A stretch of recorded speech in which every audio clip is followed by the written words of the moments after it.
Vous qui venez de demander vos news, vous savez qu'avec l'assistant personnel intelligent BMW, vous pourriez les demander de la même manière à votre BMW série 3 ? Enfin, de la même manière, disons que vous auriez également pu lui demander de passer en mode avion pour écouter vos infos sans être dérangé. Nouvelle BMW série 3. Conduire l'innovation.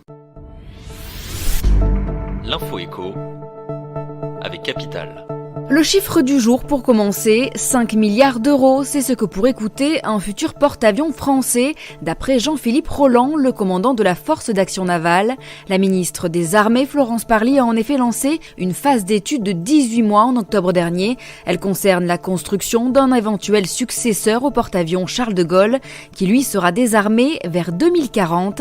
Lors d'une audition à l'Assemblée le 12 mars dernier, l'amiral a ajouté que le coût de fonctionnement d'un tel navire, s'il devait voir le jour, avoisinerait les 200 millions d'euros par an. Sont ainsi compris 120 millions d'euros d'entretien, 60 millions de rémunération et de charges sociales pour l'équipage et 20 millions d'euros d'entretien des infrastructures associées.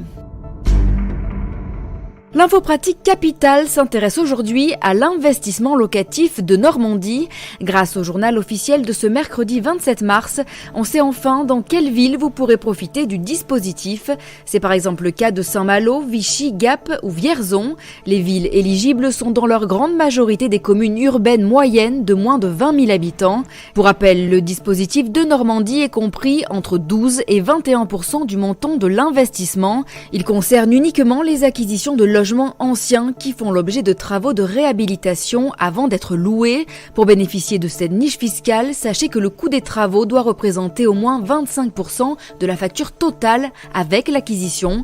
Retrouvez la liste complète des 245 villes éligibles sur capital.fr. Le coup de gueule du jour concerne lui aussi la rénovation énergétique. Il est poussé par l'UFC Que Choisir qui pointe les pratiques désastreuses des professionnels du secteur. Les bénévoles des associations locales de l'association de consommateurs, muets en clients mystères, se sont présentés dans des magasins et des stands de foires et salons pour faire remplacer leurs fenêtres ou alors installer des panneaux photovoltaïques. Et le constat est sans appel, 18% des commerciaux ont sous-estimé le coût réel des travaux, notamment parce qu'ils faisaient miroiter des aides aux enquêteurs. Sur les fenêtres, 25% des professionnels ont ensuite proposé des modèles moins efficaces que les critères légalement imposés en matière de performance énergétique. L'intégralité de l'enquête est à retrouver dans le dernier numéro du magazine Que Choisir. Et on termine enfin avec le classement des meilleures régions de France en matière de paiement d'impôts. Tous les Français ne sont pas égaux en matière de fiscalité. C'est ce qu'il ressort en effet de la dernière étude de Tacotax, une plateforme internet d'aide à la gestion de ses impôts. Comme le rapporte Business Insider, la start-up a étudié le niveau des services publics offerts dans chaque région en fonction du total des prélèvements obligatoires, impôts et charges sociales payés par les habitants de la région. On découvre ainsi que sur les 13 régions de la France métropolitaine, c'est l'Île-de-France qui arrive bonne dernière du classement avec un score de seulement 54 points.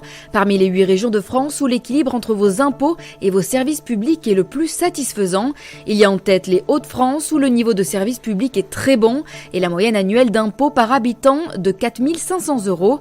Viennent ensuite la Normandie et la Bretagne. Rendez-vous sur capital.fr pour savoir si votre région figure dans le top 8 des régions fiscalement avantageuses. C'était l'info éco avec Capital.